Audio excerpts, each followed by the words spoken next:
जैसे दिल्ली में हमने कई काम पहली बार किए, स्कूल अच्छे किए पहली बार किए, अस्पताल अच्छे किए पहली बार किए, महिलाओं के लिए बस यात्रा फ्री करी पहली बार करी।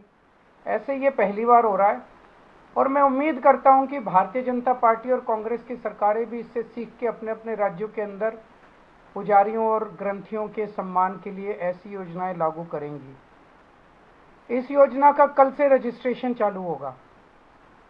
कल इस योजना का रजिस्ट्रेशन एक तरह से शुभारंभ करने के लिए मैं कनॉट प्लेस के हनुमान मंदिर जाऊंगा और वहां के पुजारियों का रजिस्ट्रेशन करके आऊंगा और उसके बाद दिल्ली के सभी मंदिरों और गुरुद्वारों में हमारे एमएलएज, हमारे कैंडिडेट्स, हमारे कार्यकर्ता पुजारियों का और ग्रंथियों का रजिस्ट्रेशन कल से फिर मेरे आरंभ करने के बाद पूरे दिल्ली के अंदर इसका रजिस्ट्रेशन चालू होगा।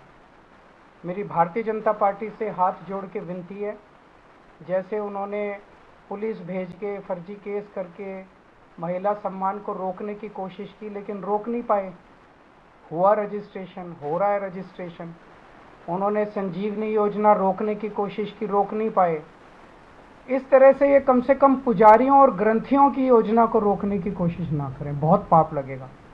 वैसे उन्होंने ऐसे ऐसे कर्म कर रखे हैं, पाप तो उनको लगेगा ही, लेकिन इससे और ज़्यादा पाप लगेगा, भगवान भी नाराज होगा।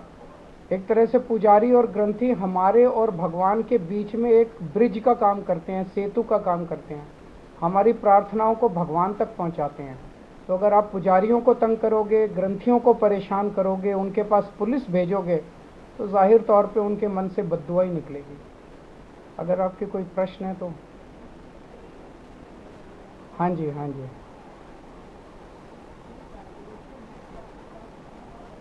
जो भी होगा उसकी चिंता मत कीजिए, पैसे की कमी नहीं होने देंगे।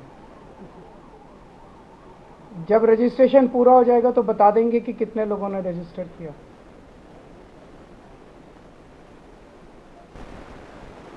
मेरी इनसे रिक्वेस्ट है कि हरदीप पुरी जी को गिरफ्तार कर लीजिए। उनके पास सारा डेटा है, कहाँ कहाँ उन्होंने रोहिंग्यों को बसाया, उन्होंने ट्वीट करके बताया है। ये इतनी मेहनत कर रहे हैं, ज़रूरत क्या है, नौटंकी क्यों कर रहे हैं? हरदीप पुरी जी के पास और अमित शाह जी के पास सारा डेटा है, कहाँ किस रोहिंग्या को बसाया, वहाँ उसको कर लो गिरफ्तार। ऐसी नौटंकी मचा रखी है, मतलब इन्होंने कोई देश चलाना थोड़ी है, सुबह से शाम तक नाटक करते रहते हैं। बहुत बहुत शुक्रिया।